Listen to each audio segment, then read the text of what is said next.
Okay, so you know how sometimes you just want to really understand something, like get right to the heart of it, but like without getting bogged down in a ton of detail, right? Absolutely. You just want that moment where it all clicks, the aha, and you see the bigger picture. Exactly. And who really has time for information overload these days? Nobody. Well, that's exactly what we're aiming for today. A deep dive into a first-hand account that honestly might just stay with you long after we're done. Right. So what we have is a personal narrative, a story called I'll Never Go RV Camping in Hocking Hills, Ohio Again. And let me tell you, it is a genuinely unsettling story about a family RV trip that takes a seriously dark, almost unbelievable turn when they venture off the beaten path. And this wasn't just a quick little afternoon trip, right? This was like a full-on family, the narrator, his wife Jennifer, and their daughter Lily. And they were looking for, that classic peaceful getaway. Exactly, a real escape, trading the noise and stress for the tranquility of nature. Totally. But they weren't just looking for any old campsite, right? They were specifically seeking out a more secluded, pristine camping spot. Right, and this wasn't in any official campground guide or anything. This was like a hidden gem recommended on an RV forum. This local Explorer 77 described it as an unmapped clearing near a cave system, promising total privacy and, I'm quoting here, an authentic nature experience. Okay, so this local Explorer 77, they even provided GPS coordinates and directions. It sounds tempting, right? Off the beaten path, a real adventure. But even in the initial setup, there are these subtle warning signs. Did you pick up on those? Oh, definitely. There's that mention in the forum, almost like a casual warning about not disturbing certain areas. And the narrator himself, he even mentions this growing sense of unease as they drive deeper and deeper into these more remote areas. Yeah, it's almost like a little voice saying, hey, maybe this isn't the best idea. But, they dismiss it. And the beginning of their trip, it actually sounds pretty idyllic. Right. Pleasant drive. Lily's excited about maybe seeing some wildlife.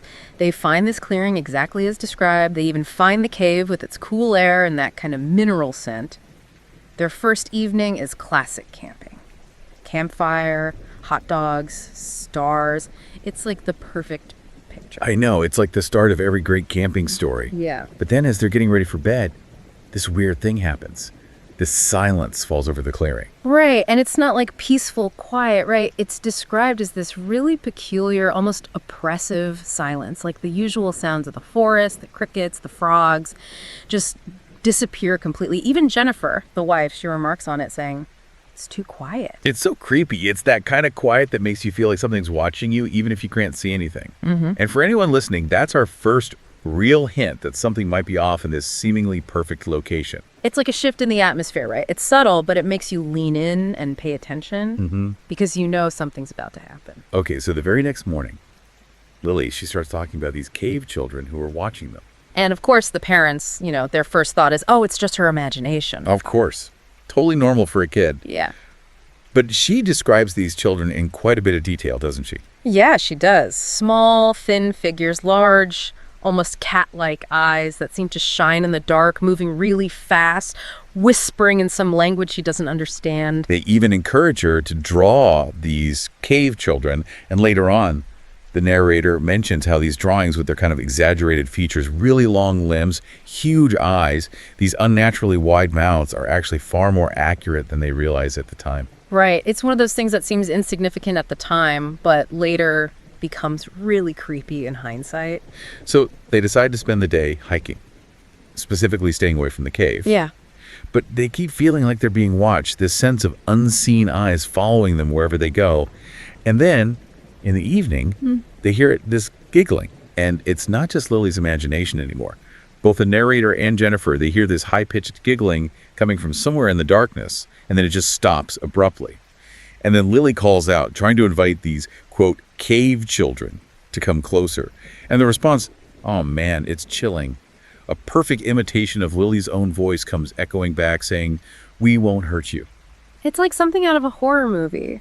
That moment of direct vocal imitation, it just takes things to a whole new level of unsettling. Totally. It's no longer just a child's fantasy. The narrator, he grabs a flashlight, thinking it's some teenagers playing a prank, but the light doesn't reveal anything. That feeling of unseen observers, it just won't go away. So they retreat into the RV, lock all the doors, trying to create a sense of safety. But even then, Lily, she's still waving towards the darkness outside, absolutely convinced that these cave children are real. And then she asks if they could leave some food out for them. She says they told her they don't have marshmallows in their cave. It's almost heartbreaking in a way, isn't it? Her innocence in the face of something so potentially dangerous. Yeah, it's really unsettling. And there's this other detail, almost mentioned in passing, about the lack of any normal forest animals around their campsite. No squirrels, no birds, nothing. In hindsight, that becomes another really creepy sign. Yeah, it's almost like the forest itself is holding its breath, like something has disrupted the natural order. Okay, so that night, things escalate even further with the sleepwalking incident. Oh, yeah. The narrator, he wakes up to Lily, giggling softly and thinks he's dreaming. But then he finds her bunk empty, the window slightly open.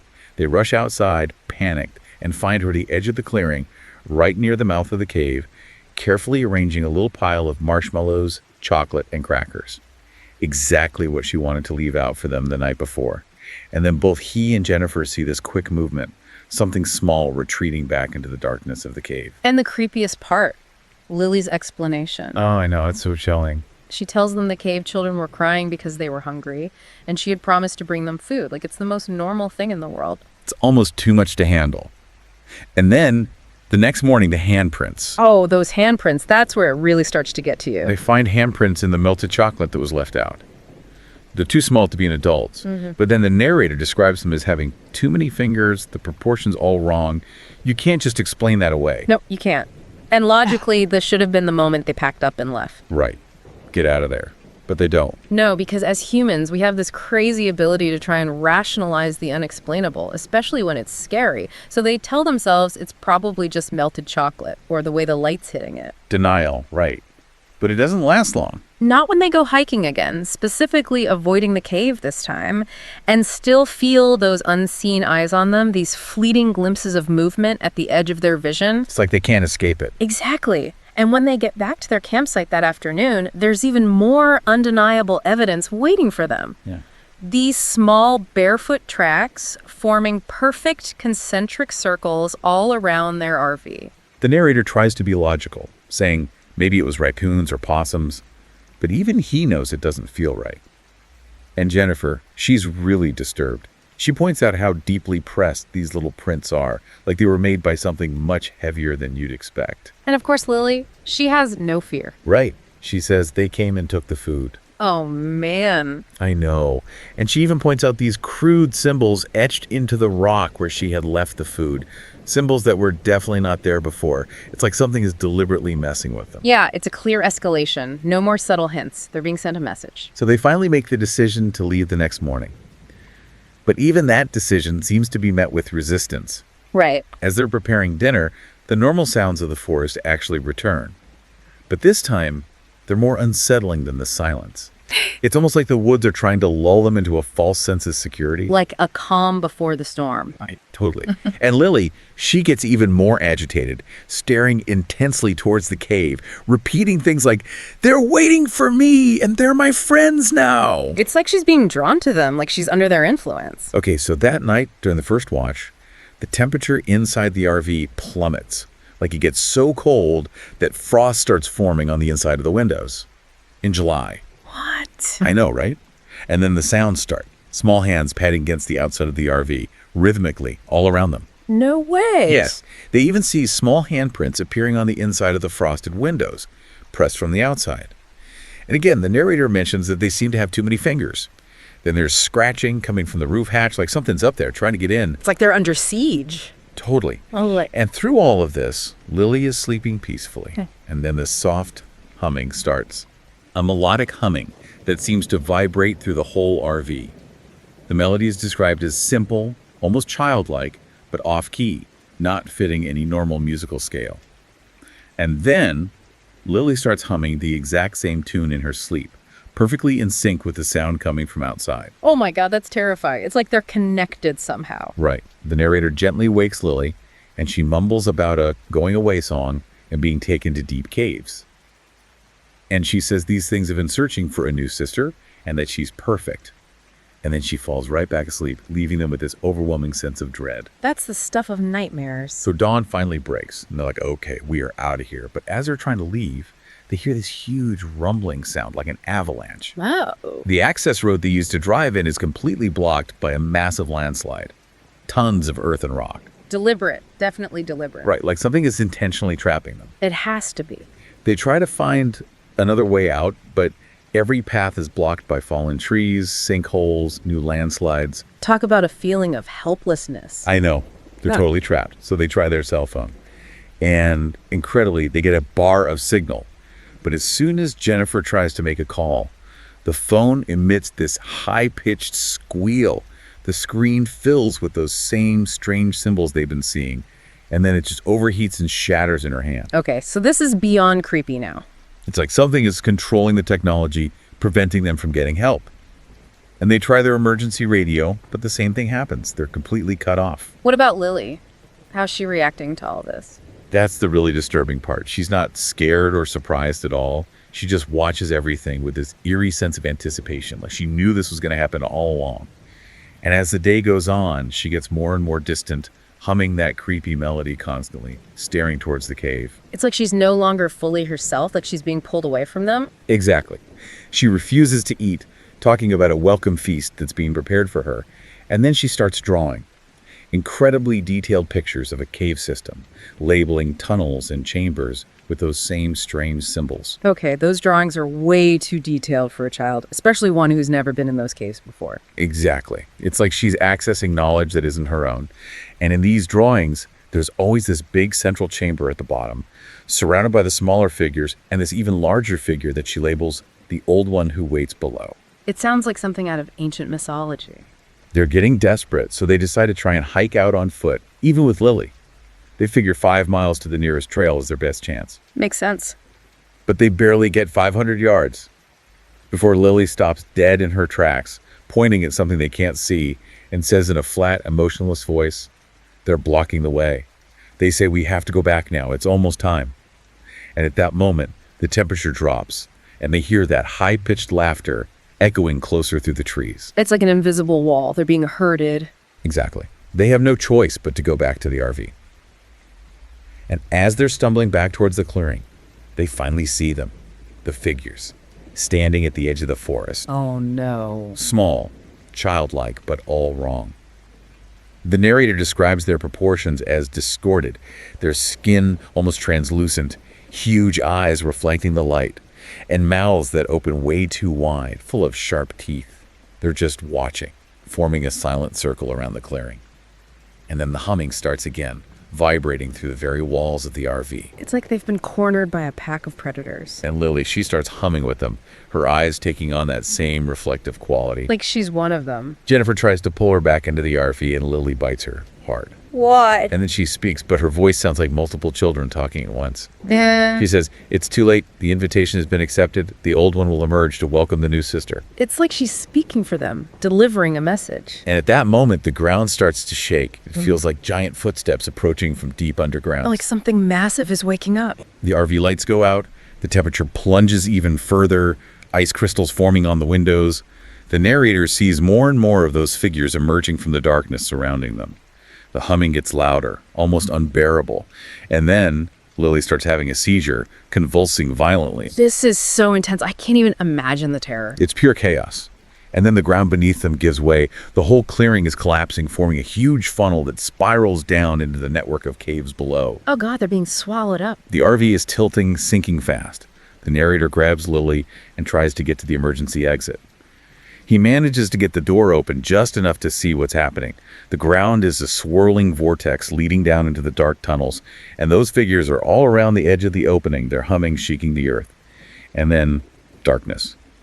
That's how the story ends. It's such a chilling, unresolved ending. You're just left with this overwhelming feeling of dread and so many unanswered questions. It really makes you think, doesn't it? About what might be lurking out there. Yeah. In those places we don't fully understand. And what do we do when faced with the impossible? When the things we thought were safe and familiar suddenly turn dangerous and unknown? What do you think? I don't know. It's definitely a story that stays with you. It makes you think twice about going off the beaten path. Yeah, maybe some places are better left undisturbed. Welcome to another deep dive. Today we're tackling something pretty unnerving, I gotta say. Yeah, this one's pretty intense. Yeah, you sent this in. It's titled "Warning: Stay away from RV trip in Mohican State Forest, Ohio," and it's written by Someone claiming to be writing from a psychiatric ward. Yeah, that's right. And they're very clear that this is not some shared psychosis or hallucination. This is a very real warning about this place. This place where they believe the barrier between our world and something else is incredibly thin. So today, we're going to try to understand what happened in this account, what these warnings mean, and maybe, just maybe, what's behind those terrifying experiences. At the heart of this story are 4 people. Sitting out on what they thought was a pretty standard RV trip. We have the narrator, who's a photographer. We have Kate, she's a nurse. Megan, she's a forest ecosystem expert. And Dan, who brings along his outdoor survival skills. And a pretty deep knowledge of local folklore. Yeah, and what's really interesting is what drew each of them to this trip in the first place, the photographer. He was looking to capture those vibrant fall colors for an exhibition. Megan, with her scientific background, well, she was interested in the forest's ecosystem. Specifically during the fall, Dan. Well, he seemed motivated by exploration, a love of the area's history, and of course, those local stories. And then there's Kate, the nurse. It's safe to say she was probably the voice of reason, focused on safety and well-being. So you've got this group, a pretty diverse group actually, with a nice balance of skills and interests. Yeah, seems like a solid team, right? And they picked early October for the trip to catch the peak foliage in Ohio's Mohican State Forest. Now, the narrator, he specifically wanted to get to this northeastern valley. He was hoping to escape the crowds, find some solitude for his photography. And before they even got deep into the woods, they got this ominous piece of advice. Remember that? From the owner of that outdoor supply store in Loudonville. Oh, yeah. I remember. As soon as the narrator mentioned the northeastern valley, the store owner, he got this look on his face. He completely changed. Advised them to stick to the marked trails. Said that the forest gets confused in the autumn. And that navigation can be really tricky. It was more than just a casual warning. It was like he knew something. Like he knew something, yeah. Definitely unsettling. And then there's Dan, our resident folklore enthusiast. He digs up something pretty significant. He does. He finds out the Wyandot, the people who originally lived in that area. They called this place the Place of False Voices. The Place of False Voices. Yeah. That sends shivers down my spine. You know, it's amazing how these place names often reflect some kind of danger or a weird characteristic, like generations before have passed down this knowledge, these warnings based on actual experiences. Yeah, Dan, he doesn't stop there. He goes deeper. He delves into the folklore. Oh yeah, the folklore. Tell me more about what he found. Well, his research turned up these Wyandot legends about thin places. They supposedly appear during the blood moon of falling leaves. Now we'd call that the autumn full moon. But these thin places, they're where the veil between our world and another world, it becomes permeable. And these entities called Digyagon, or those who walk between, they can briefly enter our reality. Okay, so what are these Degiagos? What are they drawn to? What's their deal? Well, according to the legends, they're attracted to human creativity, strong emotions. You know, they particularly enjoy disorienting travelers, luring them deeper into the woods with sounds, mimicking voices, especially in these mist-filled valleys where paths would shift, disappear. Wow. It's like these old stories. They're like cautionary tales, encoding real dangers into these metaphorical, almost spiritual warnings. Exactly. But you know Megan and Kate, they had their own interpretations, right? Again, with her scientific background, she probably saw it as a way to warn about real dangers. Hazardous terrain, maybe unusual fog patterns or strange acoustics, but all framed within a spiritual context. And Kate, the nurse, she might have thought, well, maybe these legends came from actual events. Mass disorientation, maybe even some kind of natural environmental factors in the forest. The narrator, though, he was more like, oh, this is just local color, you know, something to make my photos more interesting. Yeah, that's a big miscalculation, it seems. They didn't really heed these warnings, so they head out to this elevated ridge in the northeastern valley. And getting there in that RV, well, wasn't easy, was it? No, not at all. They had to navigate some incredibly rough terrain. Wow. They had to leave the paved roads behind. They were going through overgrown fire access routes and eventually ended up on this barely there game trail. This is that perfect sunrise shot. It clouded their judgment, made them push further than maybe they should have. Yeah, the allure of that perfect shot, the mist, the rising sun, it's powerful. Yeah. But they got there. And the narrator describes it as breathtaking. Supernaturally perfect. That's how he described it. The light filtering through the mist, the fall colors. Truly a dream scene for any photographer. That kind of beauty, it just pulls you in. But even then, Yeah. in that paradise, there was something off. Something they missed. at first. You're talking about the silence. Yeah, that eerie silence. No bird song, no insects, just complete silence. It's not natural. A forest at dawn should be teeming with life. That silence, it's a warning sign they should have recognized. So day one, photography goes well. They're exploring, feeling like they found this hidden gem, this secret paradise, as they called it. Exactly. The narrator's snapping photos, Megan's collecting samples, setting up those audio recorders, trying to capture the sounds of the forest. Dan's off exploring a trail, and Kate's setting up camp. Everything seems normal. They even talk about recording the dawn chorus the next day. You know, just typical stuff for a group like that. And that night, they set up the time-lapse camera, hoping to get those star trails. But then, 3 a.m., something happens. Something that just shatters that peaceful facade. Kate. She wakes up, hears the narrator's voice, calling her name. But he's right there, asleep next to her. They go outside to investigate. Of course they do. And what do they find? Anything, or yeah. just more of that unsettling silence. Nothing. No one around. Just that heavy, oppressive quiet. They try to explain it away. You know, maybe it was a dream or some weird acoustics, but that unease, that feeling that something's wrong, it's there. It lingers. And then morning comes. Megan retrieves those audio recorders, and her face, well, it says it all. Something was captured, something not of this world. Right, she comes back pale as a ghost, insists they listen to the recordings right there and then, most of them, just normal forest sounds. But the one furthest from camp, that one was different. And very disturbing. Okay, so, this recording, what was on it? No. This is where things take a turn. So around 2:47 a.m., the insect noises, they just stop. Silence, dead silence. And then whispers, overlapping whispers, gradually forming into their names. Thomas, Megan, Daniel, Catherine. It's like someone, something is speaking their names from the darkness. That's chilling. I mean, to hear your name like that in the middle of the night, when you know you're alone. Yeah. And it gets worse. The whispers start talking about them, describing them, their looks, their relationships, their equipment, all in this detached clinical voice. Then one whisper, sounding just like the narrator says, they look thinner than the last ones. Another one, mimicking Kate's voice, mentions Megan, saying she has knowledge they need, and then all the whispers together. They've brought the seeing devices again. Good. We need to be seen to fully manifest. We need to be seen to fully manifest. Yes, That's a terrifying thought. Like, they need our perception to exist, to become real. Yeah. So at this point, you know, they're starting to freak out. Dan, he's still clinging to the prank idea, thinks it's someone with high-tech audio gear messing with them. Kate suggests maybe the recording's contaminated, or the device malfunctioned. But Megan, she shuts those theories down. She knows her equipment and the timing and the private details. It's just impossible to explain naturally. And then the narrator. He checks the time-lapse footage. This is where it all comes together. The time-lapse shows these tall, thin figures appearing at the edge of the forest around 2:30 a.m., right when the audio went silent. They're moving unnaturally, gliding, circling the campsite.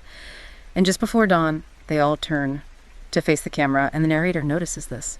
Chilling detail. Their forms, they shift, become a little more human-like. At this point, they have the strange silence, the voice calling Kate's name, those chilling whispers.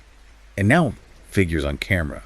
But still, they don't leave immediately. What's holding them back? Denial. They're grasping at straws. Dan's talking about poachers. Illegal hunters with weird equipment. Blames the figures on camera distortion. Megan throws out infrasound. Low-frequency sound waves that can cause hallucinations. It's like our brains just refuse to accept the impossible. It's like we need an explanation, even if it doesn't make sense. Yeah.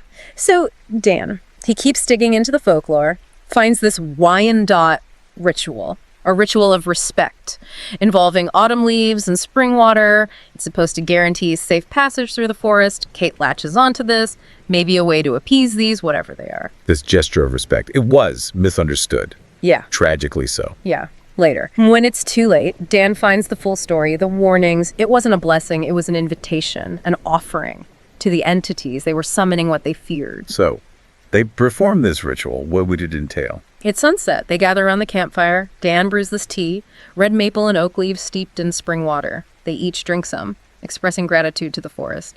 Pour the rest on the ground as an offering. What happens? An immediate change. The narrator describes this feeling of peace, camaraderie. The night is silent, but not menacing anymore. They sleep soundly, feeling safe, falsely safe. But then dawn breaks, and the mist, it's behaving strangely. Right. It doesn't dissipate. It gets thicker, swirls, rises, defying the sunlight, the wind. Megan checks the forecasts. No fog. It's unnatural. And Dan, He sees it too. The movement, the unnatural movement of the mist. Yeah, it's not drifting, it's moving with purpose, swirling, forming these tunnel-like openings, glimpses deeper into the woods. It's terrifying. So finally, they decide to leave. But the mist, it's almost blocking their escape. As they're packing, the mist gets thicker around the RV. It's like it's trying to stop them. They're disoriented. Sounds are muffled, distorted. Even the colors of the leaves, they look wrong, sickly. And Kate, being a nurse, she starts to put it together. The mist, it's having a physical effect on them. Dilated pupils, elevated heart rates. She thinks there's some kind of toxin in the mist. It's making them sick, disoriented. They gotta get out. Yeah. So Dan, he's navigating with the GPS, trying to retrace their route. Right. And then the technology, it starts to fail. As soon as they start moving, the GPS, it shows them going in the wrong direction, perpendicular to their original route. Impossible. And then the compass starts spinning. They're lost, blindly driving through this unnatural fog. And the mist itself, it's becoming more oppressive, almost malevolent. It's pressing against the windshield, hard. And they start seeing things in the swirling fog, shakes forming, dissolving, faces. It's messing with their minds. And then they come to a stop at an impossible obstacle, a cliff that shouldn't be there. Out of nowhere, this sheer drop-off, not on any map. It's like the landscape itself has changed. Kate's panicking. They're right on the edge. Dan's got to turn that massive RV around. It's a dangerous maneuver. And as they're turning, Megan shouts for them to stop.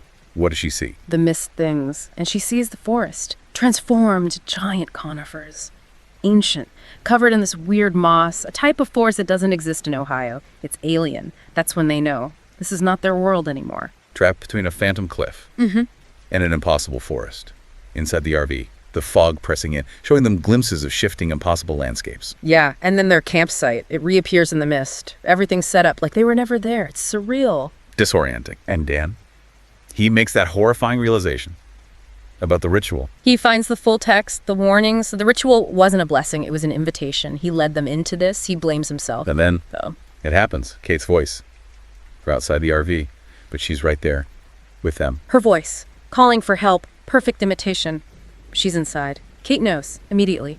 Don't respond, don't acknowledge it. They're being tested. And the voices, they don't stop there. No. Megan's voice, Dan's voice, even the narrator's voice, calling from the mist. Each call, tailored, personal, designed to draw them out. The narrator. He hears his doppelganger talking about his camera equipment, specific lenses. It goes on for an hour. This relentless assault. But then, the entities try something else. The temperature plummets. Inside the RV, It's freezing, frost forming, and through the windows, they see them. Those tall, thin figures from the time lapse, circling the RV, more defined now, probing, pressing their hands against something invisible. and Dan, he remembers the folklore. The entities need acknowledgement to manifest. We need to be seen to fully manifest, the whispers. They need to be seen, acknowledged, to fully enter their realities, so they decide, don't look, don't acknowledge. But as night falls, the entities find another way. The mist starts seeping into the RV. It's coming through the vents, outlets, the plumbing, and with it, the whispers, now inside the RV. Close, personal. They're whispering to each of them. Their deepest desires, fears, insecurities, things they shouldn't know. Tempting them with everything they've ever wanted. The narrator. He's offered incredible photographic opportunities. Megan. Scientific breakthroughs. Dan. Ancient knowledge. Kate. Miraculous healing powers. But the message is always the same. Open the door. Look at us. Acknowledge us. They huddle together, away from the windows, covering the vents. Trapped. And then, 3 a.m., it happens. The final encounter. Megan freezes, eyes wide, don't look, but they see it in their peripheral vision. A tall, thin, humanoid form, made of mist. Inside the RV, its proportions, wrong. And they can all see it. From different angles, like it's not bound by the same physical laws. And they fight back the only way they know how, by keeping their eyes on each other, denying the entity through their shared focus. The cold intensifies, it's unbearable. They can feel the entity's tendrils brushing against their skin. And then, the whispers. They come together, one voice. From the mist formed. We just need one of you. You've already invited us through the ritual. And that's where the account stops. That's a heavy story. And unfortunately, it doesn't really have a resolution. Yeah, it doesn't. The narrator is still in that psychiatric ward. Kate's withdrawn, refuses to talk about it. And Megan and Dan No. vanished. No trace. The narrator's terrified that if they're found, it won't be them. Wow. That's truly disturbing. And it makes you think Yeah. about what we dismiss as superstition, Wow. as myth, Yeah. Those warnings, the folklore, maybe they're more than just stories. Maybe they're trying to tell us something, protect us. What if there are things out there, just beyond our perception, waiting for us to acknowledge them, to let them in? This idea of thin places, the power of belief, it's a lot to process. It is. And this account, it forces us to consider, what might we be inviting in unknowingly into our own lives? It's a chilling thought and a reminder to listen to those old stories, those warnings. Thank you for sharing this account with us and for joining us on this. Deep dive. We'll see you next time.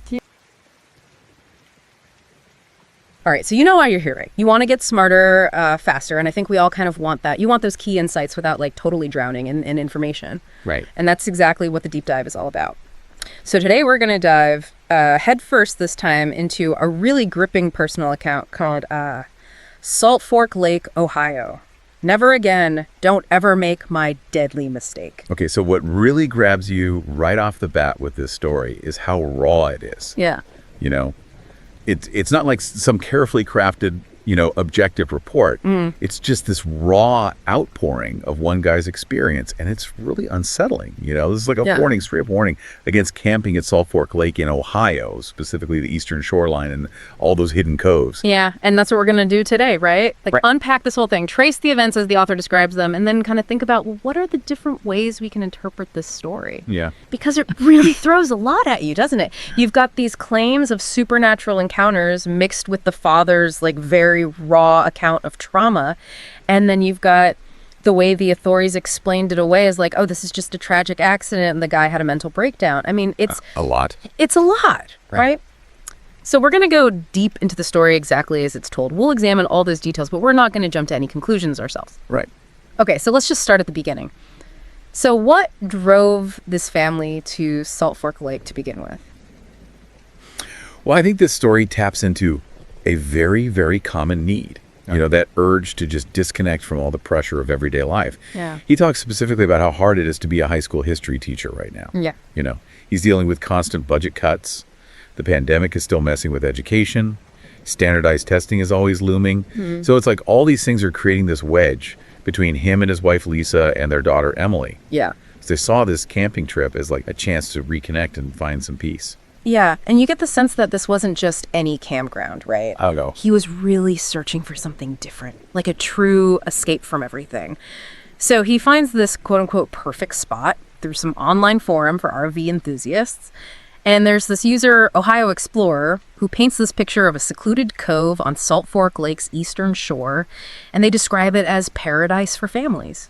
Crystal clear water, a sandy beach, total privacy. They even go so far as to share GPS coordinates and detailed directions. They've got these pictures that show this deserted, idyllic lakeside. It's that classic desire for that authentic, off-the-beaten-path experience. What's the psychology behind that? Why are we drawn to the secluded?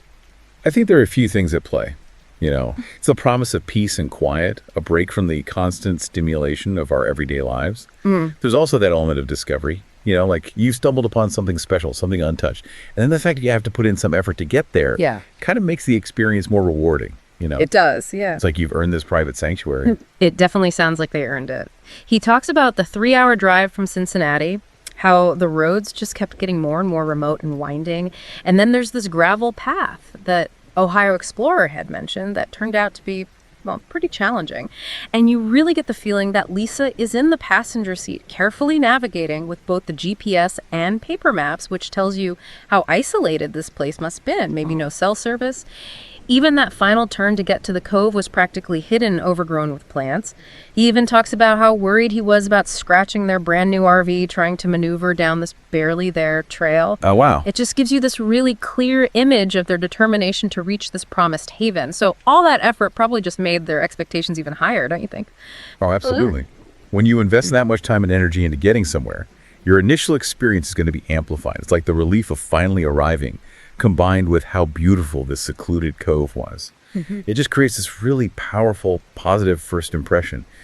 He describes a crescent-shaped sandy beach that's naturally sheltered by these sandstone formations, and with a forest in the background. They parked their RV right by the water, so they were totally immersed in nature. It sounds really peaceful. It does, but there are these little hints, even in that first description, that something's not quite right. He specifically mentions how unusually still and quiet it was. And I don't just mean no human noise like boat motors or voices, but no sounds of nature either. No bird calls, no rustling leaves, nothing. That kind of silence in nature can be pretty striking, right? What does that do to us? Well, think about it. Our brains are constantly processing sounds, even if we don't realize it. So when those expected sounds are missing, it can create this subtle sense of unease, like something's off. And it might make us more sensitive to other things we're seeing and hearing. It's like when a familiar hum that's always there suddenly stops, you really notice the silence. That's a good way to put it. And then you have Emily's first encounter with, whatever's out there. She's skipping stones, that classic lake activity. And she sees what she calls a water girl watching her. So she waves, and this figure only its head is above water, supposedly waves, and smiles back. Now, the parents, being good parents, they immediately jump to logical explanations. Maybe it's a log, some debris, the way the light is hitting the water. But the dad is honest. He says even then he felt this prickle of unease. Yeah, I picked up on that too. It really highlights that conflict we have between wanting to explain things rationally and that gut feeling that something's not right. And you've got this contrast between Emily's innocent perception and her parents' more skeptical adult view. It's like an early point of tension in the story. Totally. So the story moves on to the father's experience early the next morning. He wakes up before dawn, and there's this mist over the lake. Very atmospheric, almost otherworldly. And then he sees this really specific detail, this strange spiral-shaped disturbance on the water, which is otherwise perfectly still, about 30 yards out. And he's very clear it's not just a ripple, it's a spiral in undisturbed water. Why do you think he focuses on the spiral? Well, the spiral is a powerful symbol in a lot of cultures. It can evoke a sense of mystery, of cycles, or even a vortex, like a connection to something deeper or unseen. And because the lake is so still, this visual anomaly would really stand out. Yeah. It would make you think twice. Like something's emerging from the depths or maybe receding into them. And this seems to be when Emily really gets fixated on the water girl. She keeps asking about her. Then later that morning, the father takes a picture through the mist right where he saw that spiral. And the picture he captures is seriously disturbing. It's this pale face seemingly looking right at the camera and what could be shoulders and arms in a waving motion, all formed by the mist. And Emily's reaction is instantaneous and certain. She says, that's her. Of course, the dad's protective instincts kick in, and he tries to explain it away as just mist or something under the water. So now you've got this tangible element, this piece of visual evidence, even though what you see in the photo is obviously subjective. Right. And Emily immediately recognizing it reinforces her belief. So it's even harder for the dad to just dismiss it completely. Yeah. His rationalizations, they're just a natural defense against the possibility that something truly inexplicable is happening. Right. But then things get even weirder because when he tries to show this picture to Lisa on his phone, the figure is totally gone. It's just mist over water. Nothing else. This really messes with the father now. He's not just questioning what he saw, but his own perception. And even if the technology can be trusted, that feeling of your senses betraying you is super unsettling. For sure. It's like this uncanny element that defies how reality is supposed to work. Yeah. It undermines the father's attempt to find some objective proof for what he saw and forces him to think, okay, maybe this isn't something that can be explained normally. It's a challenge to his all sense of reality. So despite this very unsettling morning, the rest of the day seems pretty normal. Emily's swimming, although the parents are obviously watching her like hawks every second. But then Lisa takes the picture, and this time the conditions are perfect. No mist.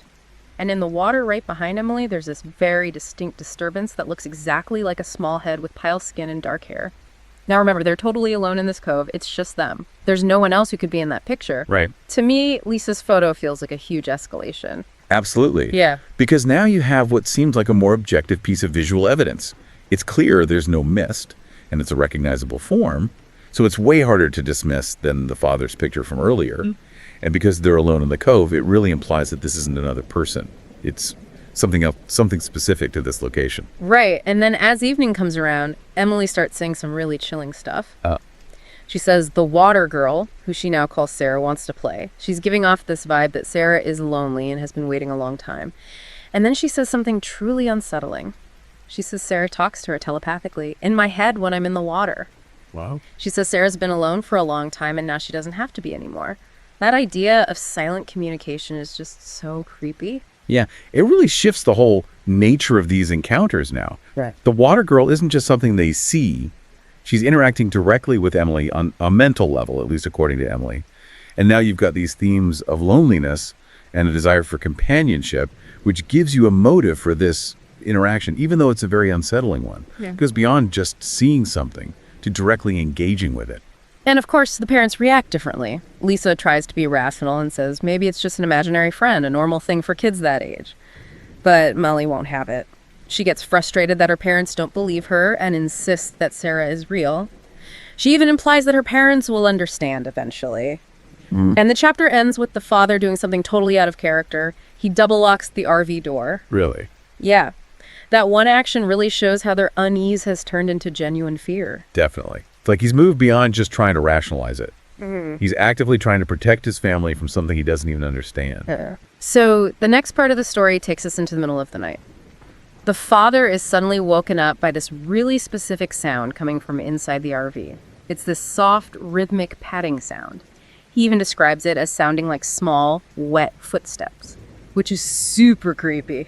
It's like this immediate auditory clue that something's wrong. Yeah, that's such a vivid and unsettling image, especially because it's so specific. It's not just some random noise, it's rhythmic and suggests movement. Yeah. So right away you get the sense of intrusion, like something's not right inside the RV. And his worst fears are confirmed when he sees that Emily's bunk is empty and the double locked door is slightly open. Any remaining logical explanations are gone at this point. And then he sees them, the wet footprints on the floor. They're small, definitely child-sized, but way too narrow to be Emily's. And then this crazy detail. They look webbed between the toes. No way. Yeah, and they lead right from the door to Emily's empty bunk and back to the door. This is like physical evidence that's almost impossible to explain away. What do webbed feet make you think of? Well, it makes me think of something that lives in the water. Exactly. It suggests an adaptation to an aquatic environment. So now the water girl isn't just a possible misidentification or an imaginary friend.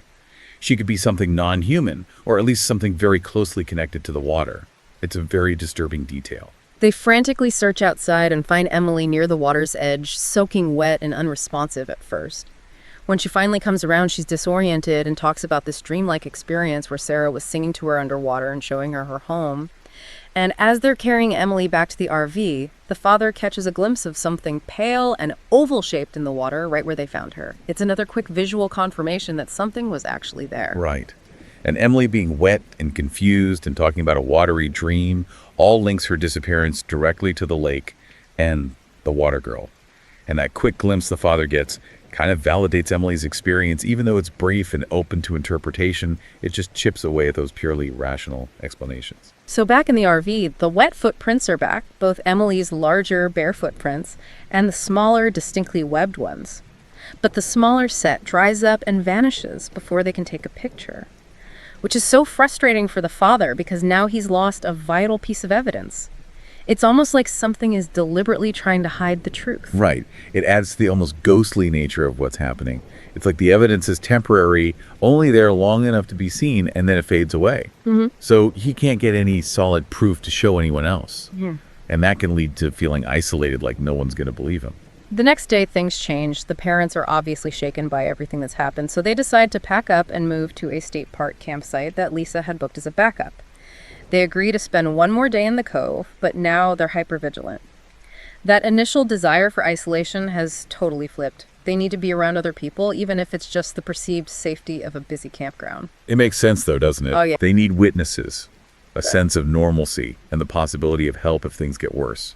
It's like they finally realize they're dealing with something way beyond their understanding or control. That afternoon, while Lisa and Emily are busy, the father decides to explore the sandstone formations around the cove. He finds this hidden alcove, and inside he finds remnants of an old campfire, and then this really unsettling collection of children's items, all arranged in a circle. There's a plastic bracelet, a hair ribbon, a toy car, a tarnished locket. It's almost ritualistic, like a makeshift memorial or an offering. What do you think the significance of that arrangement is? The fact that it's a deliberate arrangement of children's stuff hidden away like that, it's heavy with meaning. You know? It makes you think about the history of the place, maybe past tragedies or some kind of ritual connected to children, and this specific spot. It hints at a connection to lost innocence. The locket is especially haunting. Inside, there's a water-damaged photo of a young girl. So now you have this visual connection to a possibly lost child, which just adds this layer of sadness and tragedy to the whole thing. Meanwhile, Lisa has been doing some research, and she discovers this pattern of children drowning in Salt Fork Lake going all the way back to the 1950s. And the most recent case is terrifyingly relevant. Just last year, a 7-year-old girl named Sarah Matheson disappeared while camping, and they found her body in a cove on the eastern shore. The connection to the name Emily keeps mentioning is chilling. How does this real-life tragedy make the story even more unsettling? Because now you've got this factual information, these drownings, the recent case of a girl named Sarah. It anchors the supernatural elements of the story to something real. It blurs the line between folklore or imagination and actual loss and sorrow connected to this lake. It makes Emily's encounters seem more plausible, more believable, which is scary. This is the point where the father seems to completely change his mind. He connects the newspaper article with the things he found in the alcove and concludes that Emily's friend is definitely not imaginary. He goes from trying to explain everything away to accepting that something unexplainable might be happening. It's a huge shift for him. The physical evidence he found, combined with what Lisa discovered and Emily's consistent and increasingly disturbing claims, it all forces him to think, okay, maybe we're dealing with something that goes beyond normal experience. His rational framework is crumbling. They try to act normal for the rest of the afternoon, but Emily's behavior is changing. When she looks at the lake, her expression goes from curious to blank for a second, and then she gives this secretive, knowing smile. It's like she's connected to whatever's in the water and she's not telling her parents about it. It's classic signs of something changing inside her. That contrast between the blank look and the knowing smile. It suggests she's aware of something her parents aren't privy to, like a growing bond with whatever's in the lake. As the sun sets, the water level drops, and they see these strange grooves in the sand like something heavy was dragged towards the lake. And then in the wet sand, they find a clear handprint. It's small, but the fingers are long and webbed. Another undeniable piece of evidence that matches the footprints from before.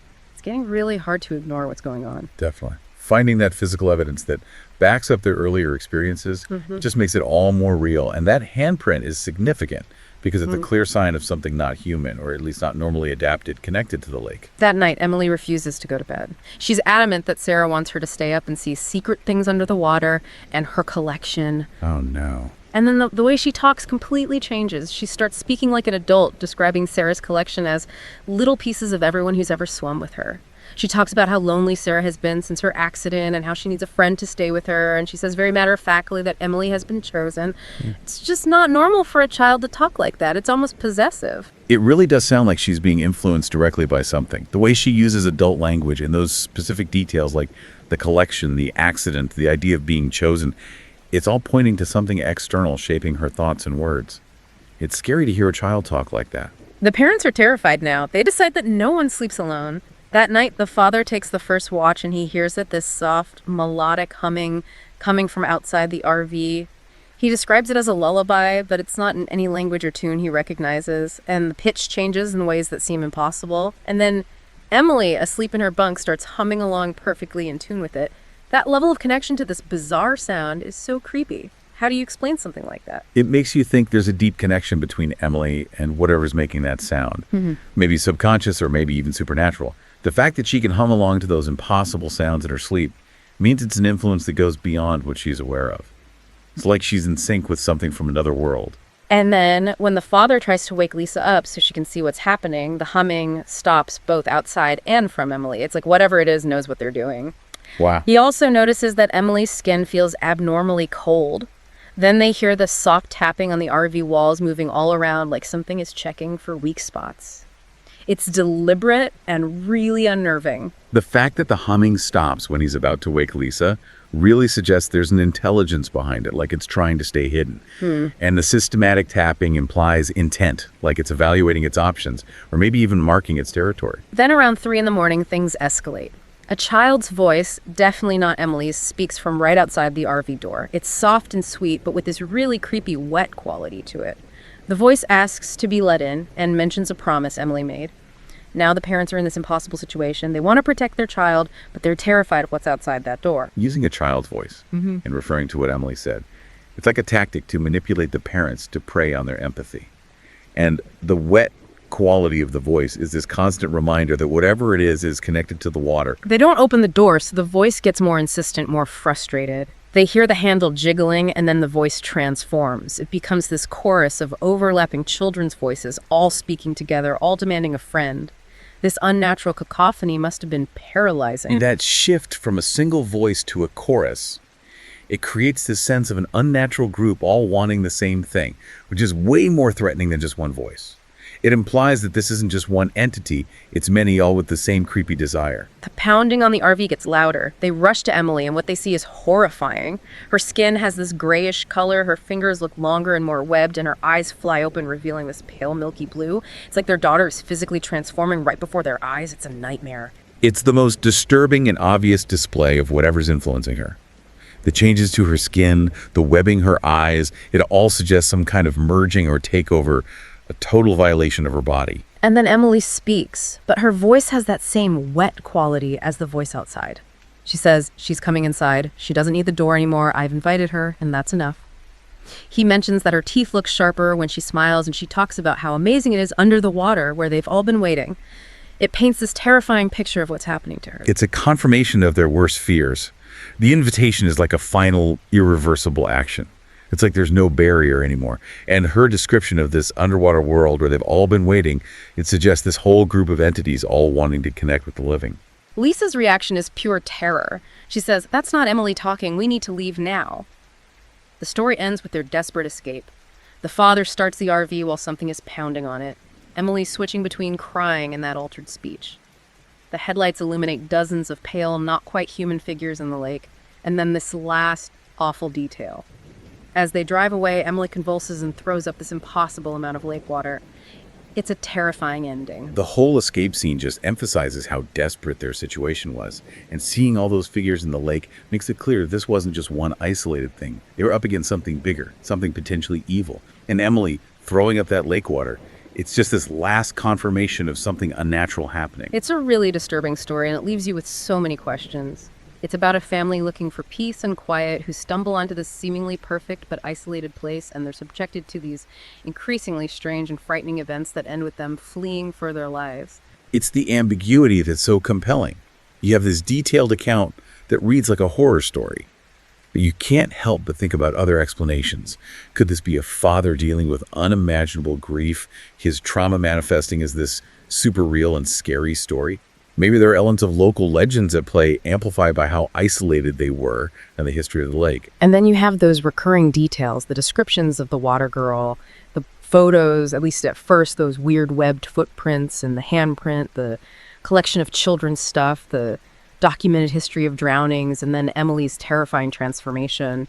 Regardless of how you explain it, those details fit together in a really disturbing way. What do you make of that consistency? It's what makes the story so unsettling and memorable. Yeah. Whether it's a shared delusion, some psychological thing, or something else entirely, it shows how powerful storytelling is and how our minds take different sensory experiences and information and weave them together into this coherent but potentially disturbing whole. It makes you question the line between reality and perception. It really does. Yeah. So regardless of how you interpret what happened in this creepy story, what do you take away from it? Is it something about remote places, about the beauty of nature, mixing with hidden dangers, about local history and unexplained tragedies that makes us open to these kinds of stories, whether they're real or imagined? It's something to think about long after this deep dive into Salt Fork Lake. Definitely. Thanks for listening. See ya. Bye. Okay, so you know you're here because you want to learn stuff and you want to learn it fast, right? That's the idea. You like those little aha moments, like, oh, wow, I never knew that. Exactly. And you want those to like stick with you without having to like wade through piles and piles of information. That's what we're all about. Exactly. And today's topic is, well, it's a weird one. I'll just say that right up front. Yeah, this one's definitely out there. It's a first-hand account called, and I'm quoting here directly, "Warning, stay away from harvest fields, Ohio." So right off the bat, Yeah, that title alone. I know, right? It's like ominous. It's like a warning sign on a back road, Totally. And that's what we're going to do today. We're going to do a deep dive on this thing. A deep dive indeed. Yeah, we're going to break down this personal story, this narrative of this guy who went through something truly bizarre in rural Ohio. During harvest season, no less. Oh, yeah. Can't forget that key detail. Nope. Seems important, right? For sure. So just to be clear, up front, our source material for this deep dive is just this one guy's account. One story, one perspective. But man, oh man, is it a wild one. It really is. So let's start at the beginning, shall we? Please do. All right, so we have our narrator and his wife, Sarah, setting off on this RV trip from Pittsburgh. Sounds nice. Right. A little anniversary celebration, 2 weeks on the open road, exploring the Midwest. Very romantic. Yeah, until it's not. Right. So what goes wrong? Well, Sarah, She has this thing for harvest festivals, which the narrative kind of links back to her Ohio farming roots. Interesting. Okay, so she's got this connection to the land, maybe. Yeah, perhaps foreshadowing? Who knows? Foreshadowing indeed. So they're on their romantic RV trip, and then boom, detours. Detours, exactly. Highway construction throws a wrench in their plans, forces them off the main roads and onto these backcountry roads in northwestern Ohio. Classic horror movie trope, right? Oh, yeah, for sure. The unexpected detour that leads you astray. Exactly. So they're on these unfamiliar roads, and then what happens? Well, to make matters worse, their GPS decides to quit on them. Oh, no. Yeah, talk about adding insult to injury, right? So what do? They can't exactly pull up Google Maps on their phones. Nope. They're forced to rely on something almost ancient. A paper county atlas. A paper atlas. Wow. Talk about old school. I know, right? But it's in this atlas that Sarah makes a discovery. She finds a small town labeled Harvest Fields. And get this, it's not on any of their digital maps. Whoa. Okay, hold on. A town that's not on maps in this day and age. That's creepy. Creepy indeed. It's like it's intentionally hidden or something. Yeah, or maybe it's so small and insignificant that it's just fallen off the grid. Possibly. But you know the narrator, he also starts describing the cornfield along these back roads. And they're not your average cornfields. What do you mean? I mean, these things are huge. 10 to 12 feet tall, he says, creating this imposing, almost claustrophobic atmosphere. Okay, that's tall corn, for sure. But what's so unsettling about that? It's the way they move. He describes them bending almost in unison, but not with the wind. It's like they're swaying deliberately as if they're watching the RV. Oh, okay, now that's just creepy, like something out of a Stephen King novel. Well, right. And then they finally reach the town sign for Harvest Fields. At first glance, it seems innocent enough. You know, the heart of harvest country. Sounds quaint. Yeah. But then there's this added line underneath. Stay a while, we need good soil. Okay. That took a turn. Right. Goes from welcoming to kind of demanding real quick. Yeah, stay a while is all friendly, but that we need good soil part is just weird. It's possessive, almost like they're claiming ownership or something. Like the town itself needs something from outsiders. Exactly. Oh. And, you know, despite all these weird signs, they keep going. They don't turn back. Nope.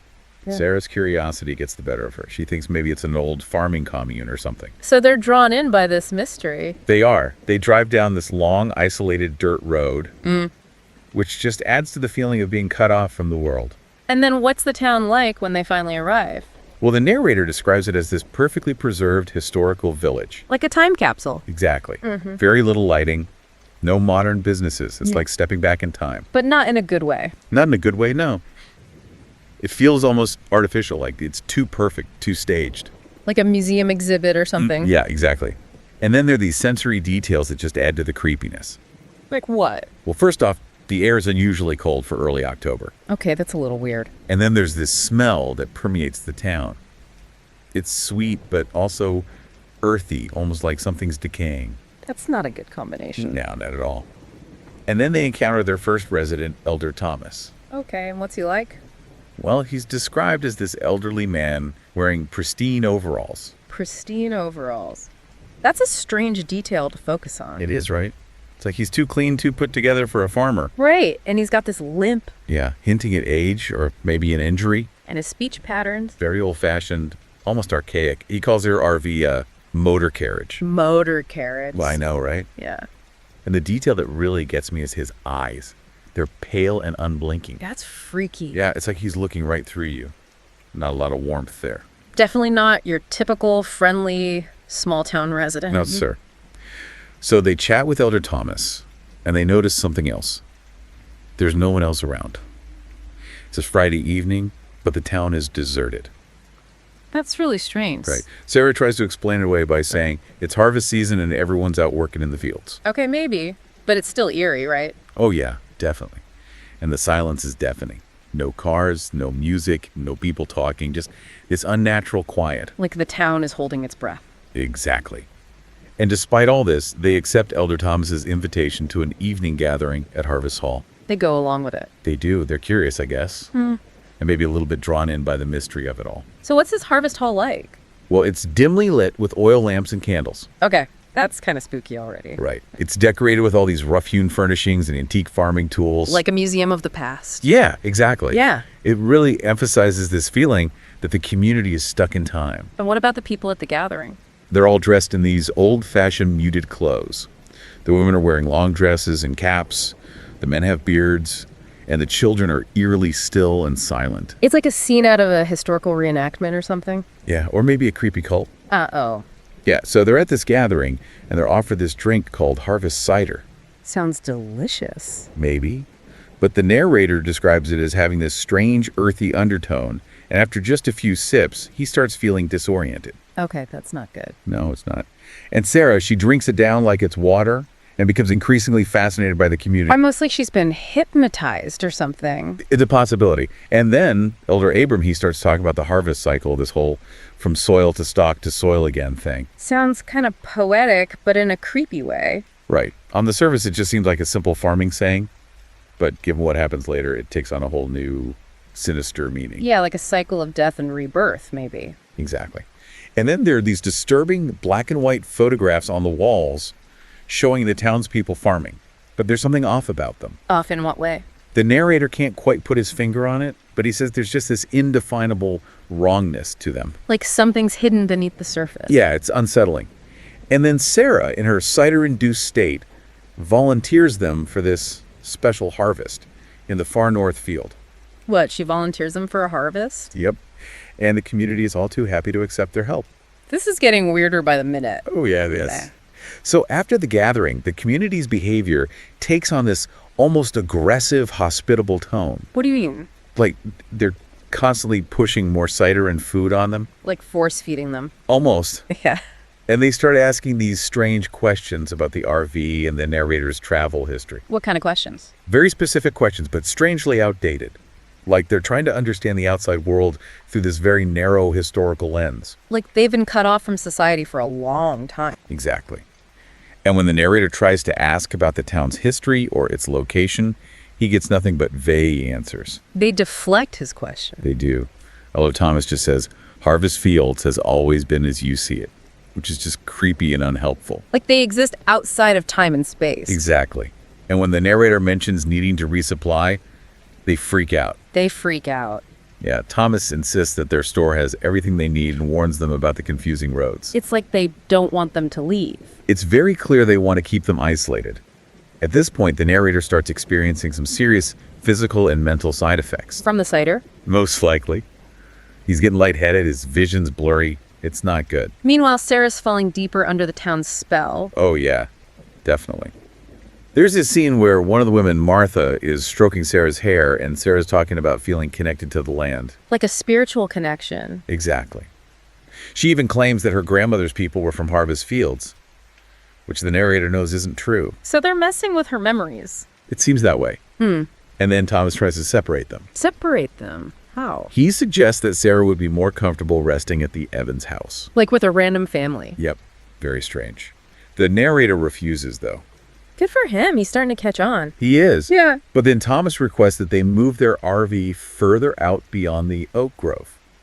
Why? He says it's because of the early harvest work, but it feels more like they're trying to isolate them even further. Leave them out of sight, out of mind. Exactly. So that night, things get really creepy in the RV. Oh, no. What happened? Well, first Sarah has this brief moment of clarity. She snaps out of it. Kinda. She admits to feeling strange, like something's not right. But then she goes back under. She does. And then the narrator does something he never does. He locks the RV and secures all the windows. Like he's afraid of something. Exactly. It's this instinctive reaction to the unsettling environment. And then Sarah starts talking about how she belongs in Harvest Fields and how her blood remembers. Yeah, it's like she's fully bought into their narrative now. Her own identity's being overwritten. And the narrator, he's terrified. He is. He knows something is deeply wrong with this town and its people. And then Sarah starts sleepwalking. Sleepwalking. That's creepy. He is. She stands by the window whispering about tending the soil in this flat, emotionless voice. Oh my God. And her skin feels unnaturally cold to the touch. That's some seriously freaky stuff. Yeah, it's like she's becoming something else, something not quite human. So what happens the next morning? Sarah wakes up and has no memory of sleepwalking. But she's changed. She's completely different. She's eager to get out and experience the first harvest light. That's weird. It is. And when the narrator suggests leaving, she gets angry. which is totally out of character for her. Like she's been possessed or something. It's a distinct possibility. Right. And physically, she's changed too. Her skin is paler with this yellowish undertone. And she starts dressing like the other women? Yep. Long dress cap, the whole works. It's like she's fully assimilating into the community. So what does the narrator do? He's stuck. He knows something's terribly wrong. But his wife is basically a different person now. This is a nightmare. It is. So he decides to take a walk around town in the daylight, hoping to find some answers. And what does he see? Well, at first glance, the town seems even more idyllic in the daylight. But there's something off about it. There is. Yeah. There's this unsettling perfection about everything. It's like the town hasn't aged a day in decades. Like it's frozen in time. Exactly. And the oak trees surrounding the town, they're all twisted and gnarled, almost like they're in pain. And the scarecrows. Oh yeah, the scarecrows. They're not your typical straw-filled figures. They're meticulously crafted to look like humans. And they're made of corn husks. Corn husks stretched over what appear to be human skulls. Oh, God, that's horrific. It is. It's a truly disturbing detail that reveals the dark underbelly of this seemingly peaceful community. So the narrator is freaking out now, right? He is. He tries to call for help, but there's no cell service. His satellite internet isn't working, and his GPS is still malfunctioning. He's completely cut off. He is. And then he checks his Ohio Road atlas again and realizes something terrifying. Harvest Fields isn't on the map. It's not there at all. Nope. It's like the town doesn't officially exist. He gets a phantom town. Exactly. And then he looks out towards the fields and sees the entire community walking in a silent procession. Including Sarah. Including Sarah. They're all carrying farming implements and heading towards the cornfields. Like they're going to war. It's an unsettling image. The narrator follows them, keeping his distance, and they arrive at this hidden clearing. What's in the clearing? There's this structure, a horrifying structure that's part barn, part altar, part processing facility. Processing facility, what do you mean? It's not clear, but the narrator describes it as being made of blackened timbers and decorated with dried corn bones and what he thinks might be human remains. This is getting really dark. It is. The community gathers around this structure, arranging themselves in concentric circles with the elders at the center. And Sarah? She's in the outer circle, her expression blank and emotionless. Like she's a puppet. It's heartbreaking. And then Elder Abrams starts talking about the fields needing renewal and nourishment. And the community responds with that creepy chant. Yeah, from soil to stalk to soil again. It's chilling. It is. And then two men drag this terrified man into the clearing. Who is he? It's not clear, but he's definitely not from Harvest Fields. He's disheveled and clearly terrified. What do they do to him? They drag him to the center of the structure. Yeah. Elder Abrams calls him a traveler and says that he will serve a greater purpose, that his essence will return to the soil. They're going to sacrifice him. It's pretty clear that's what's about to happen. They bind him to the platform, and Elder Abrams raises this wicked-looking scythe. And the narrator? He finally snaps. He realizes he has to get out of there. So he runs. He does. He runs back to the RV, but even the cornfields seem to be working against him. What do you mean? He says it's like the corn stalks are grabbing at him, trying to hold him back. Like the plants themselves are alive. It's a horrifying thought. He gets to the RV and starts it up laying on the horn. To get Sarah's attention. Yes, he's yelling her name, hoping to snap her out of it, but it's no use. And the storm? Oh yeah, the storm is raging now. Lightning is flashing across the sky, tracing strange symbols. It's like something out of a nightmare. It is. And then the community emerges from the cornfield, walking slowly and deliberately towards him. They're coming for him. They are.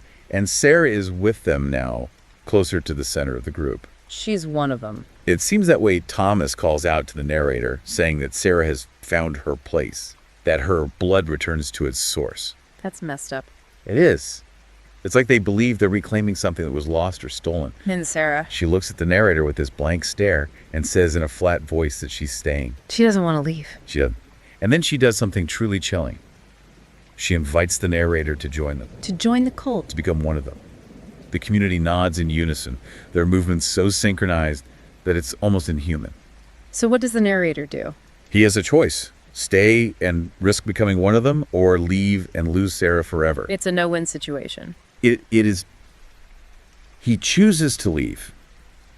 He can't sacrifice himself to whatever's going on in Harvest Fields. So he drives away. He does. He speeds out of clearing the corn stalks, whipping at the RV. And they vanish. They do. He looks in his rearview mirror, and the dirt road behind him is gone. It's like the town never existed. That's insane. It is. He drives until he finds a main road and tries to get help. But no one believes his story. They think he's crazy. They do. He can't even prove he was ever in Harvest Fields because it's not on any maps. So he's left with this horrifying experience and no one to believe him. That's right. He's traumatized and alone. But he learns something from this experience. He does. He realizes that Harvest Fields is more than just a creepy town. It's something ancient and evil. Something that feeds on outsiders. Exactly. He calls it a hungry place. Yeah. A place that only appears when it needs new soil or new blood. And the people. He says they wear humanity like a cornhusk mask, that they're not fully human. That's terrifying. It is. And he ends his account with a warning to anyone traveling rural Ohio during harvest season. What's the warning? He says to avoid unmarked roads, be wary of unusually tall or strangely bending corn, and to never stop for a calm, blank-eyed woman named Sarah. Sarah? Yeah, he said she's the fields walking now. That's a chilling image. It is. It's a reminder that there are things out there that we don't understand, things that can't be explained by logic or reason. Things that can steal your loved ones and leave you with nothing but nightmares. Exactly. It makes you wonder what other forgotten places might be hiding similar horrors. What secrets lie just beyond the edges of our maps? And what happens to those who stumble upon them unknowingly? It's a disturbing thought. It is. But it's a reminder to be careful, to be aware of our surroundings, and to trust our instincts. Because sometimes the most idyllic places can hide the darkest secrets. And the things that seem the most human might not be human at all. So be careful out there, folks. Stay on the main roads. And avoid the tall corn. All right, so, for this deep dive, you've given me something, really fascinating. This Jordan Mitchell account covered Bridge County, Ohio. Never again. Don't ever make my deadly mistake. I mean, come on, that title alone, that just screams like way beyond your typical travel blog, doesn't it? Oh, absolutely. It does. It's definitely not your average wish you were here postcard, that's for sure. What we have here is a deeply personal story, almost a warning, really, about what started as a normal photography project out there in southeastern Ohio. But it took a very, very sharp turn into the surreal and the terrifying. I mean, covered bridges, right? They usually make you think of like nostalgia, history, peaceful, quiet places. But Mitchell's experience, it takes all that and just flips it like completely on its head. Yeah. No, you're right. He starts out with this grant, right, to document Ohio's covered bridges, the classic, picturesque scenes capturing these old, historical structures. But man, his account, it veers off so quickly into this realm of claims of a bridge that's completely undocumented in a county, and this is the crazy part, a county that doesn't even exist. Then he's talking about impossibly designed structures, and then his friends disappearing, and then a reality that just feels, I don't know, fundamentally wrong. It's like a firsthand account, almost like you said, a plea, a warning about the dangers of finding something that maybe, just maybe, should have stayed hidden. And the thing that I find really gets me about it is that he mentions these online forum discussions, suggesting that maybe his experience isn't totally unique. So I guess our mission, if you want to call it that, is to really dive deep into Mitchell's story, unpack these bizarre claims, and see if we can, I don't know, understand what might be underneath all of this. What's the truth? What's real? What's not? Yeah, no, I think that's exactly what we're trying to do here. But I think it's really important for us to remember right from the start that what we're looking at primarily is Mitchell's subjective experience. I mean, he even says himself that he was officially diagnosed with a delusional episode. But, the detail, man, the sheer level of detail in his account and the way it's all internally consistent, and his persistence in trying to find evidence, even within what he believes is this altered reality, it just makes you want to lean in. It tells you to take a closer look. I mean, when you first looked at this, what parts of the initial project really stood out to you? Well, the beginning, right, it seems totally normal. Photography Colette, right. He puts together his team, his friends, and they each bring their own expertise, which I thought was interesting. You got Kai, he's the architectural historian. Becca, she's, the travel influencer, and then Marcus, the structural engineer. Yeah. So their skills, they all make sense for this project, right? And the first week of their 3-week expedition, it's in October, it goes perfectly. They document 37 bridges across 12 counties, boom, boom, boom, hitting their targets, getting the photos. But then week 2, things get weird, super weird. It's when they find this timber frame preserver forum post, and it mentions this undocumented bridge, the Crossroads span. It says it's in Maplewood County, and here's the thing, right? There's no Maplewood County on any map. Let's see, that's the first red flag, isn't it? You got this completely undocumented covered bridge, supposedly from the 1860s, and it's described in such, I don't know, peculiar terms, like perfect example of hermetic bridge right technique. What even is that, right? Hermetic, I mean, it's like sealed or something in how it's built. Then it mentions untouched protection symbols, so now we're moving beyond just, the structure, right? And then pristine condition, despite, get this, a complete absence of maintenance. So we're talking about a 160-year-old wooden bridge, right? And it's defying, like, the normal laws of decay. And then there's that phrase, dimensionally unsettling. I mean, you don't see that every day on, an architectural forum, do you? Right. Who talks like that? And you can see, like, even in the group, right, they're all reacting differently. Kai, the historian, he's, like, immediately hooked. Yeah. The potential historical significance of something like this. And then Becca, the influencer, she gets this feeling of unease, a creepy vibe from the post itself. And Marcus, the engineer, he's Mr. Practical. He's more like, hey guys, it's Maplewood County. It's not on any of our maps. But in the end, right, the idea of finding something that could be so historically significant, it wins out, and they decide to go for it, to investigate. Even though Becca's, got that bad feeling, and Mitchell even says, like, right there, that was the point of no return. Like, they crossed a line with that decision. It's funny, isn't it, how those, like, seemingly small decisions, they can lead you down a path you never expected.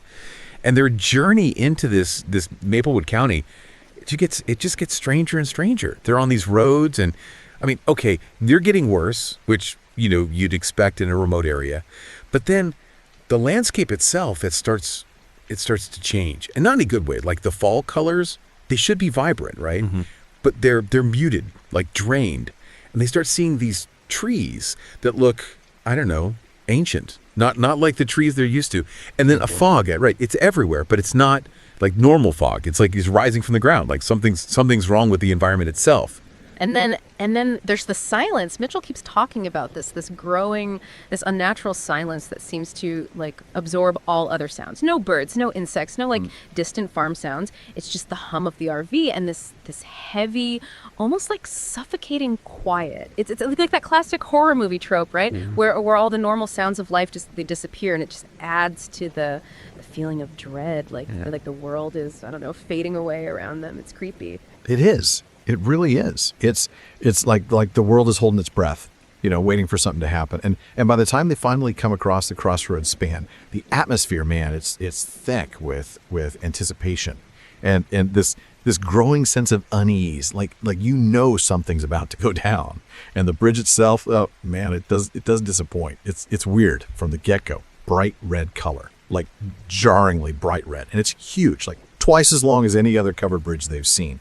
And the arch, so high. It's like impossibly high. And the perspective, it's all messed up. Like, you can't tell how big it actually is. This is not a normal bridge.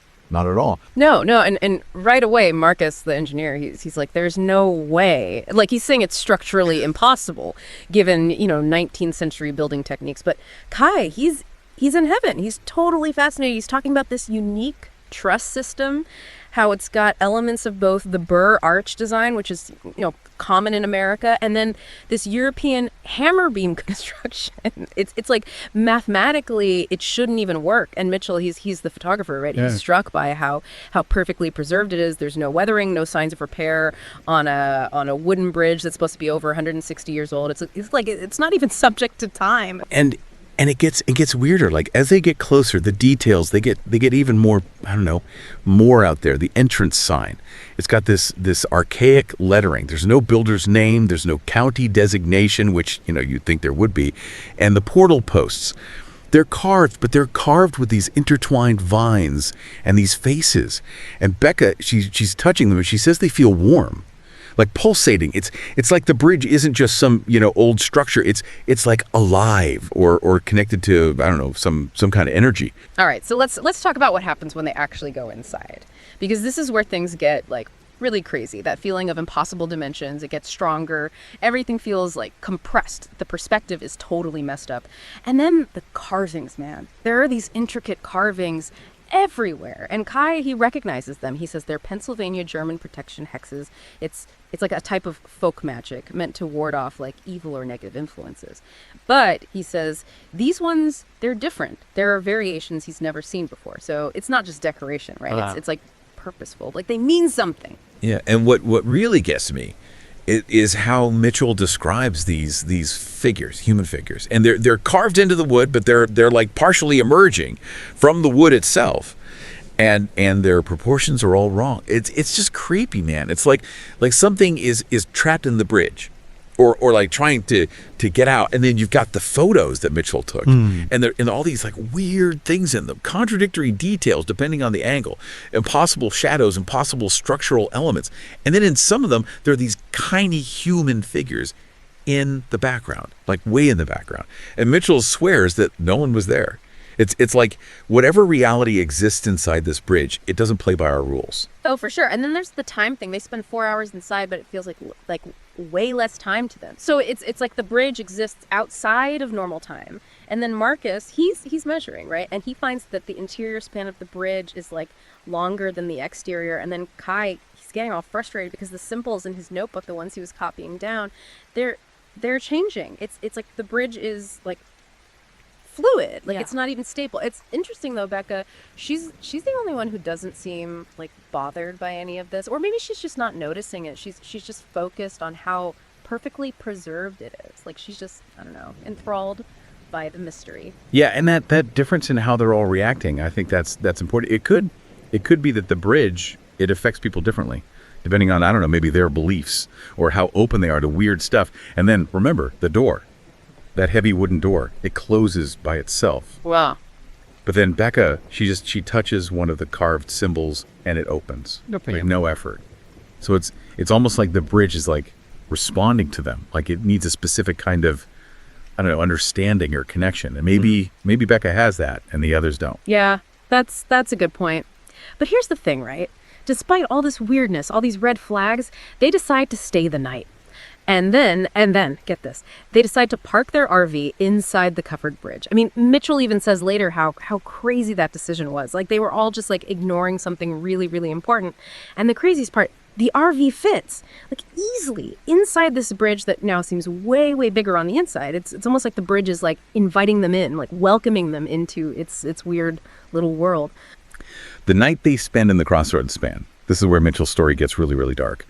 They have dinner, but it's subdued. Like everyone's on edge. Yeah. Kai, he's even more confused about the symbols. Marcus's GPS, it's going haywire, showing locations that don't exist. And Becca, she's freaking out because she's watching her video footage, and it's not the bridge they saw. It's a different bridge, and there's this figure in the background, this unknown person. So each of them is experiencing their own like personal nightmare, their own version of reality breaking down. Yeah. And Mitchell, he starts to feel this weird lethargy, and it's cold, really cold inside the RV. Like even with the heater running, it's freezing. And outside the windows, it's pitch black, like total darkness, no moon, no stars, nothing. It's like sensory deprivation, right? And it just makes the whole situation even scarier. And then they start hearing the sound. It's this low rhythmic creaking, like a heartbeat, coming from the bridge itself. And then Kai, he says something really, really creepy. And Mitchell says his voice is like different when he says it. Kai says that the bridge, it doesn't cross water. It crosses boundaries. Yeah. And that's a moment of like clarity, right, in all this craziness. It's like this bridge, it's not just a bridge, it's something else entirely. And then they hear voices. Yeah. Really quiet voices coming from like under the floorboards. Like it's another reality, right, trying to break through. So Marcus and Mitchell, they decide to go investigate, and they go under the bridge, and what they see, it's insane. There's another bridge, an exact copy of the Crossroads span, but it's upside down. And there are people on it, but they're upside down too. And one of them, it's like a doppelganger of Marcus, and it smiles at them and waves. I mean, come on, that's some seriously freaky stuff. It's like a nightmare. It is. It's like confirmation, right? That there are these other realities, these mirror worlds, like Kai was talking about. When they get back to the RV, everything has changed. Like the group dynamic is gone. Kai and Becca are fighting. Marcus, he just wants to get out of there. But Kai's like, no, we can't leave yet. He's talking about a crossing and an exchange that has to be completed. And he's drawing in his notebook, like frantically drawing these incredibly detailed pictures of the bridges' symbols. And he says that there are 7 bridges in total built by this guy he calls the Builder.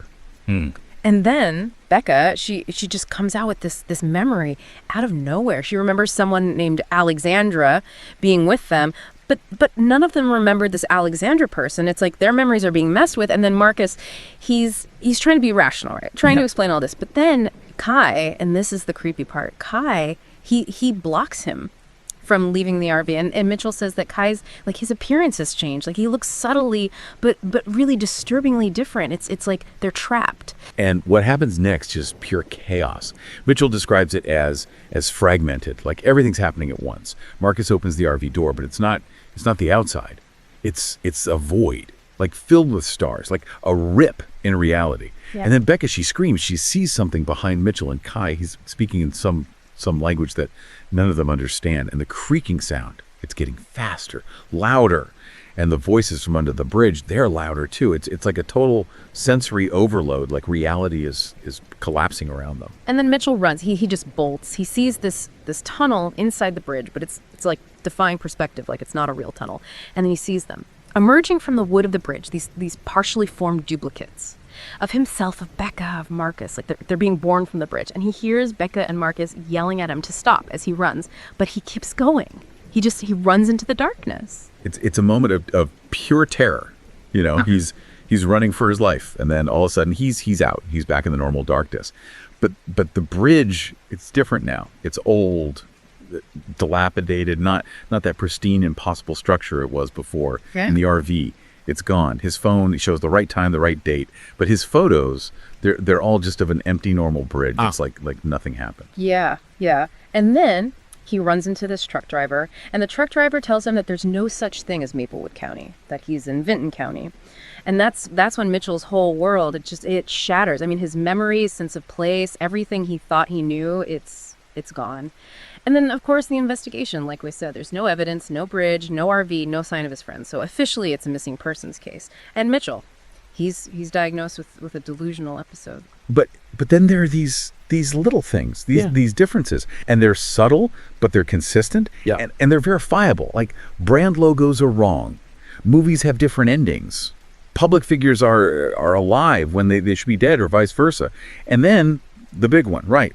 Maplewood County. It doesn't exist. And these aren't the kinds of things you hallucinate, are they? Not with that kind of detail, that kind of consistency. It's like Mitchell really did come back to a different reality. And his research, into the Builder, this German immigrant who supposedly built 7 covered bridges, not as bridges, but as doorways, as ways to travel between realities. And he was obsessed with these hex symbols, with this Pennsylvania German folk magic. And there are these mentions of anchor sacrifice. I mean, it's creepy stuff. It's like this guy was trying to control the boundaries between worlds, and then he was put in an asylum. But even there, he was still talking about these unfinished crossings, like he wasn't done with his work. Mitchell found references to 5 of the 7 bridges, and the 3 that still exist, they're different now, altered, and there's no record of the crossroads span in this reality. And then there are these other accounts, similar stories, like that one from 2017 about the father who said his whole family, it was replaced with copies. It's like these things, these impossible things. Maybe they're not as isolated as we think. And then Mitchell starts noticing these changes in himself. He's got a scar from childhood, and it's gone. His blood type is different. His dental work has changed. And he's not the same personality-wise. His preferences have changed. He's starting to think that maybe he's not the real Jordan Mitchell, that maybe he's a copy that came out of the bridge. That idea, it's horrifying, isn't it? To think that you're not you, that you're a copy. And then there's this thing he keeps seeing in his reflection. Sometimes his reflection doesn't move the same way he does. It's like it's out of sync. And it all leads to his warnings. Avoid covered bridges in southeastern Ohio, especially if they're too well preserved, if they look brand new, if there's fog coming from the ground, and if they have those carved symbols, the spirals and the faces. Stay away. And don't ever go in one at night, especially if things start feeling like off, like the dimensions are wrong, or you start hearing those voices. He thinks those bridges, they're like membranes. between realities. And they're not necessarily evil, but they operate differently. Like the laws of nature are different there. It's not just a ghost story. It's something way bigger, way more complicated. And he's still trying to find his friends. He's got these little pieces of evidence, an email with hex symbols, a notebook with Kai's drawings. He thinks he saw Marcus once in a crowd. It's sad, really. He just wants to find them. He's trying to find the crossroads span again. He's looking for patterns, other missing persons, historical events. He thinks it might be easier to find during the dark moon phase and in places where watersheds meet or historical boundaries. He's obsessed. He wrote letters to his friends' families, and he put them with his lawyer. And he made this list of all the differences he's found between this reality and the one he remembers. It's like he knows he might not make it. His final advice is simple. Keep driving. If you see a bridge like that, just keep driving. Don't stop. It's not worth the risk. And he said, if anyone ever meets another Jordan Mitchell, someone who claims to be him, someone who came out of a bridge, don't trust them. That's a chilling thought, isn't it? It is. It really makes you think Wow. about what's real and what's not, what's safe and what's not. What if reality isn't as solid as we think it is? You know, it makes you wonder, what about our own reality? What little things are off that we just haven't noticed? Maybe we should look into the local legends here, See if there are any stories about places that vanish or bridges that lead to somewhere else. Yeah, maybe. Well, this has been a deep dive, that's for sure. A deep dive into something truly strange and unsettling. It makes you wonder what else is out there, just beyond the edge of what we can see. Thank you for joining me for this exploration into the unknown. Until next time.